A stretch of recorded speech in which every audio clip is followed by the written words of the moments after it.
অলৌকিক চ্যানেলে আপনাদের সকলকে স্বাগত জানাচ্ছি। প্রত্যেকবারের মতো এবারেও আমি চলে এসেছি একটা নতুন টপিক নিয়ে। আজকে আমার আলোচ্য বিষয় হচ্ছে পরী।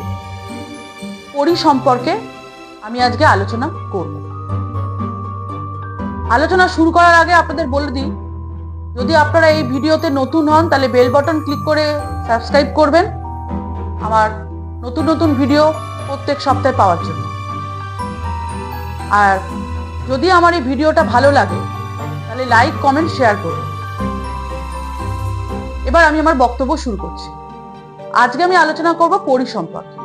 পৌরাণিক গ্রন্থে বিভিন্ন জীবজন্তুর কথা, অদ্ভুত জীবজন্তুর কথা উল্লেখ আছে, কিন্তু যেরকম অদ্ভুত জীবজন্তুর কথা উল্লেখ আছে সেরকম পরীর কথাও উল্লেখ আছে। বিজ্ঞানীরা পরীকে অস্বীকার করে, কারণ পরীর অস্তিত্বকে কাল্পনিক বলে অনেকে মনে করে থাকে। সবাই মনে করে থাকেন যে রূপকথার গল্পে বা বিভিন্ন জায়গায় পরীকে যে ইন্ডিকেট করা হয়েছে সেই পরী নাকি একটা কাল্পনিক চরিত্র। কিন্তু অনেকে আবার পরীর অস্তিত্ব স্বীকার করে। তারা বলেন যে কোনো মানুষকে যেমন ভূত, প্রেত, পিশাচ ধরতে পারে সেরকম পরীও ধরতে পারে, অর্থাৎ পরীর দৃষ্টি পড়ে। সেটাই হচ্ছে আমার আজকে মূল আলোচ্য বিষয়। পরী কি, পরী সাধনা কিভাবে করা হয়। অনেকে বিভিন্ন গ্রামে গঞ্জে বিভিন্ন জায়গায় পরীর অস্তিত্বকে স্বীকার করা হচ্ছে, কারণ পরীর সাধনা অনেকে করেছে, করে বিশ্বাস করেছে যে পরীর অস্তিত্ব আছে। তারা যে পরীকে দেখেছে সেই সম্পর্কে বলো, পরী জিনিসটা এক্স্যাক্টলি কি।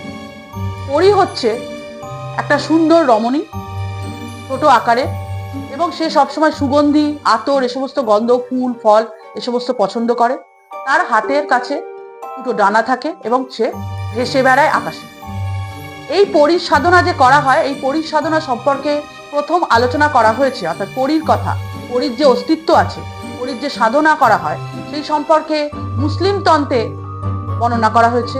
শুধু মুসলিম তন্ত্র নয়, মুসলিম তন্ত্রে সুলেমানি যুগে, সুলেমানি যে তন্ত্র ছিল সেখানেও কিন্তু পরীর কথা উল্লেখ করা হয়েছে। এও বলা হয়েছে যে পরীর অস্তিত্ব আছে।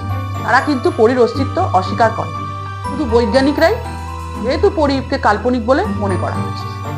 এবার আমি বলবো যে এই পরীর সাধনা করলে কি হয় সেটা তো বলবোই, তো তার আগে বলবো যে পরী কত রকমের হয়।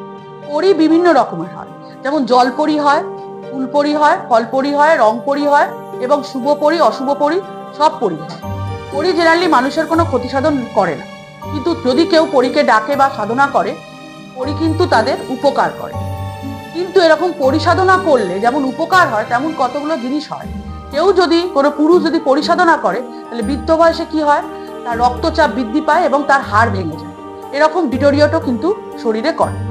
তবে পরী কিন্তু শুভ বার্তা বয়ে নিয়ে আসে এবং সবসময় সুগন্ধি ফুল, ফল এ সমস্ত পছন্দ করে। আতরযুক্ত গন্ধ এ সমস্ত পরীরা খুবই পছন্দ করে। আর যারা পরী সাধনা করে, এই সাধনা কিন্তু অতটা সহজলভ্য নয়, কিন্তু এই সাধনা করলে কিন্তু অনেক ফল পাওয়া যায়, মানে উপকার করে। পরীকে কিন্তু বশেও আনা যায়। তার জন্য যে সাধনা করতে হয় সেটা হচ্ছে যে শুদ্ধ বস্ত্র পরে, চান করে, খালি গায়ে সাধনা করতে হবে, এবং পরীকে তার ভোগ হিসাবে মিষ্টান্ন ভোগ দিতে হবে, কারণ পরী মিষ্টি খেতে ভালোবাসে।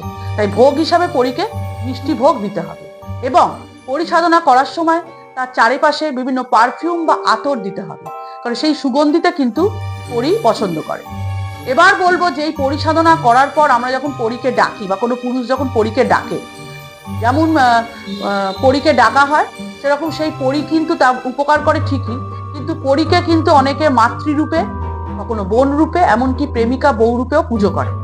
যে রূপে আপনি চাইবেন পরী কিন্তু সেই রূপেই আপনার কাছে আসবে, মানে যে রূপে আপনি সাধনা করবেন, যেরকমই সাধনা করুন না কেন, পরী কিন্তু আপনার কাছে সেই রূপে আসবে। কিন্তু এখন যদি আপনারা কেউ, কোনো পুরুষ পরী সাধনা করে সেই পরীকে যদি স্ত্রী রূপে দেখতে চায় বা প্রেমিকা রূপে দেখতে চায়, সেই পুরুষ কিন্তু বিয়ে করতে পারবে না। করলে কিন্তু সেই বউকে কিন্তু পরী মেরেও দিতে পারে, সেই রকমও শোনা যায়। তাহলে পরী আবার কি করে, অর্থনৈতিক সুবিধা করে, চাকরি বাকরির উন্নতি করে, এই সমস্ত কাজও করে থাকে। এই হলো পরী সাধনার কথা।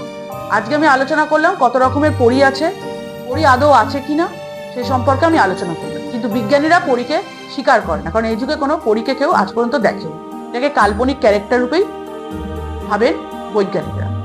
তাহলে আমি আজকে আমার বক্তব্যে পুরো পরী সম্পর্কে বললাম, যে পরী সাধনা করলে কি হয়, পরী কি পছন্দ করে, কিরকম দেখতে, এই সমস্ত আলোচনা আমরা করলাম। পরবর্তী পর্বে চোখ রাখবেন সোমবার দিন।